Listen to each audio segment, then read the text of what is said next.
नमस्कार किसान भाइयों। अगर इस बार आप धान की खेती में 35 से 40 क्विंटल प्रति एकड़ तक उत्पादन लेना चाहते हैं तो सिर्फ दो बातों का ध्यान रखिए। पहली बात, ऐसी वैरायटी चुनिए जिसका पिछले साल अच्छा उत्पादन हुआ हो, यानी हाई पोटेंशियल किस्म।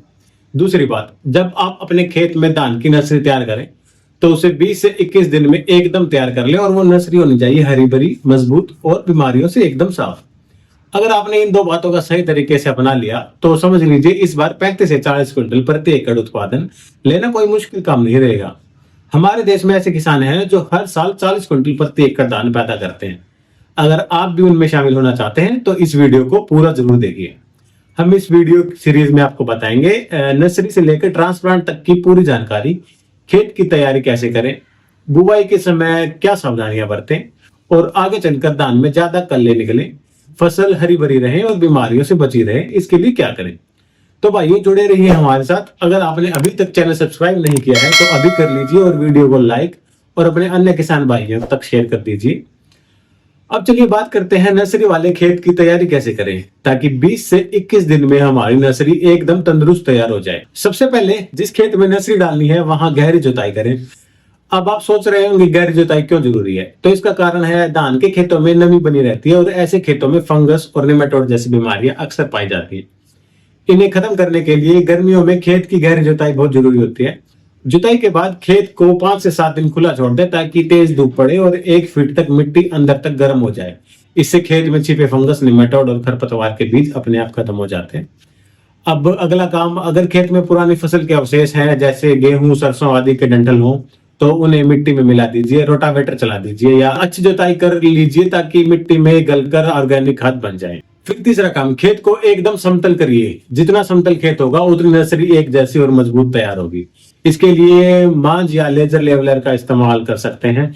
इसके बाद खेत में पानी भर दीजिए। 2-3 दिन बाद जैसे ही पानी सूखेगा खेत में जो भी खरपतवार के बीज पड़े होंगे वो पहले ही अंकुरित हो जाएंगे, यानी आपने नर्सरी डालने से पहले ही प्री इमर्जेंस हेर्बिसाइड जैसा असर कर दिया। साथ ही जो पुरानी फसल के अवशेष आपने मिट्टी में मिलाए थे वो भी अब गलने लगेंगे और अच्छी जैविक खाद में बदल जाएंगे। जैसे ही आपने पहला काम पूरा किया और आपका खेत थोड़ा सूख जाए, मतलब ट्रैक्टर या आप खुद अंदर जा सको, उसी टाइम एक जरूरी काम करना है। आपको अपने खेत के उस छोटे से क्षेत्र में देसी खाद जरूर डालनी है, लेकिन ध्यान देना है देसी खाद एकदम सड़ी गली होनी चाहिए। अगर आपने कच्ची या अध पकी देसी खाद डाल दी तो आपकी नर्सरी हेल्दी नहीं बनेगी, पौधे पीले पड़ जाएंगे, टाइम पर तैयार नहीं होंगे और जब आप अपने पौधों को मुख्य खेत में ट्रांसप्लांट करेंगे वो अच्छे से ग्रो नहीं करेंगे, उनके अंदर टिलरिंग भी कमजोर रहेगी। तो या तो सड़ा हुआ गोबर डालिए या फिर वर्मी कंपोस्ट डालिए और जैसे ही खाद डाल दो तुरंत उसके बाद रोटावेटर चला दो ताकि खाद मिट्टी में अच्छे से मिक्स हो जाए। अब बात आती है बीज की। बीज का चुनाव करते वक्त भैया बहुत ध्यान देना है, हमें हमेशा पोटेंशियल वैरायटी का ही चुनाव करना है। अब एक अनुमान समझ लो, अगर आप 50 फीट बाय 50 फीट का क्षेत्र लेते हो तो उसके लिए आपको लगभग 20 किलो बीज की जरूरत पड़ेगी। अब सवाल, बीज को जर्मिनेशन के लिए कैसे तैयार करें और कैसे फसल की बीमारियों को शुरुआत में ही कंट्रोल करें। तो इसके लिए आपको चाहिए होगा 25 लीटर पानी। उसके लिए कोई बाल्टी, टब, ड्रम जो मिल जाए ले लीजिए। अब इस 25 लीटर पानी में डालिए थाइफिनेट मिथाइल या कार्बेंडाजिम। 40 से 50 ग्राम लेना है, 20 किलो बीज के लिए काफी है। साथ में स्ट्रेप्टोसाइक्लिन 4 ग्राम। ये बीएलबी जैसी खतरनाक बीमारी को शुरुआत में ही रोक देता है।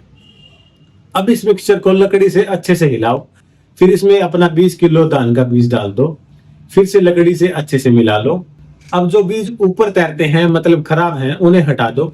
बाकी बीज को पानी में 24 से 30 घंटे तक छोड़ दो, फिर उसे निकाल कर गीली बोरी में लपेट दो। बीज को तब तक ढका रखना है जब तक वो अंकुरित ना हो जाए और बोरी को समय समय पर गीला करते रहना है।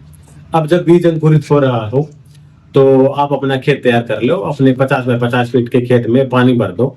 फिर डालना है कुछ रासायनिक खाद, डीएपी 5 से 7 किलो, म्यूरेट ऑफ पोटाश 3 से 5 किलो और यूरिया 1.5 से 2 किलो। इन खादों को खेत में छिटक कर डालना है। फिर एक लकड़ी का फट्टा लो, दोनों तरफ रस्सी बांधो और पूरे खेत में उसे घुमाओ।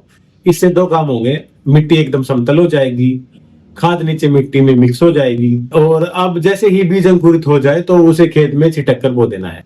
छिटकते टाइम ध्यान रखना है या तो आप पीछे की तरफ चलते हुए बीज डालो या खेत के बीचों बीच चलो और दानों को और दोनों तरफ बीज छिटको, ताकि आपके पैरों से बीज ज्यादा दबे नहीं और वो गहराई में ना चले जाए, क्योंकि अगर बीज ज्यादा नीचे चला गया तो जर्मिनेशन नहीं होगा। बस यही सब ध्यान रखना है, फिर देखना आपकी नर्सरी एकदम तगड़ी तैयार होगी। अब बात करते हैं धान की वैरायटी की। तो सबसे पहले अगर बासमती वैरायटी की बात करें तो बासमती में जो नंबर 1 पर वैरायटी है, जिसे आज तक कोई टक्कर नहीं दे पाया है, वो है पूसा 159। यानी बासमती में अगर सबसे ज्यादा उत्पादन देने वाली कोई वैरायटी है तो वह है पूसा 159। अब बात करते हैं हाइब्रिड वैरायटी की। पिछले सालों में जिन वैरायटी ने सबसे ज्यादा उत्पादन दिया, यहाँ तक कि 2024 में 40 क्विंटल प्रति एकड़ तक, वो वैरायटी है बेयर की एराइज 644। इस वैरायटी ने देश भर के किसानों के दिल में जगह बना ली।